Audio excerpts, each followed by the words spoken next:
Hello? Hello? Podcast Network Asia. Halo semuanya, selamat datang kembali di podcast Hydran di konten High Story. Dan kali ini kita akan membahas episode ke-66. Masih bersama Esther Pandiangan. Episode ini tayang dengan judul Twitter dan seks saling berkaitan. Dari mananya nih? Masih bareng Kak Esther Pandiangan, dan episode ini tayang di 12 September 2022 dengan durasi 23 menit dan 16 second. Setelah kita bahas buku, bedah materi, bedah background, story dan segala macamnya di episode enak. Di episode ke-66 ini kita membahas tentang Twitter dan juga seks. Karena apa ya?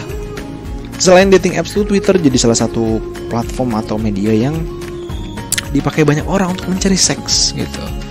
Macam-macam ya, ada yang free, ada yang berbayar, metodenya ada yang modus-modusan gitu, dan kasus-kasus yang sering banyak muncul lah di Twitter.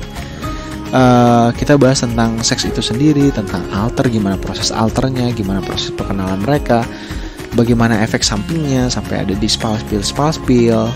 Kadang-kadang orang kalau spill tuh jelas ya, itu kenal sama cowok dari sini, ketemunya di sini, kenal di sini, check-innya di sini, terus gimana dia perlakuannya, terus akhirnya dia ninggalinnya gimana, apakah dia meninggalkan uang atau tidak, atau kabur tanpa jejak, atau mungkin lagi malamnya habis dipakai langsung cabut gitu karena tidak sesuai, tapi tetap dipakai dulu. Banyak banget kasus kayak gitu. Nah, di sinilah gue ngebahas tentang ini dari sudut pandang Kak Esther Pandiangan, karena siapa tahu dia masih mau melanjutkan bukunya yang keempat nanti, kita nggak tahu. Dan mungkin bisa dikaitkan tentang hal-hal ini, karena menurut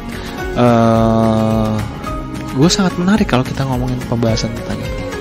Nah, kalau kalian penasaran seperti apa Twitter dan seks ini, langsung saja ke episode 66 podcast Hydran bareng Kak Esther Pandiangan di semua platform audio kesayangan lo semua. Seperti biasa, gue selalu mention ya, Google Podcast, Apple Podcast, Noise, Spotify, YouTube. Kalau kalian mau kasih rating, review di Spotify, kalau kalian mau kasih feedback atau mau collab atau mau jadi narasumber, langsung aja di semua sosmed, Instagram, Facebook, Twitter, TikTok @podcasthydran. Atau kalau mau narasumber, boleh cowok, boleh cewek, boleh online, boleh offline, bebas. Oke? Akhir kata gue pamit dan selamat mendengarkan. Pandangan dan opini yang disampaikan oleh kreator podcast, host, dan tamu tidak mencerminkan kebijakan resmi dan bagian dari Podcast Network Asia. Setiap konten yang disampaikan mereka di dalam podcast adalah opini mereka sendiri dan tidak bermaksud untuk merugikan agama, grup etnik, perkumpulan, organisasi, perusahaan, perorangan, atau siapapun dan apapun.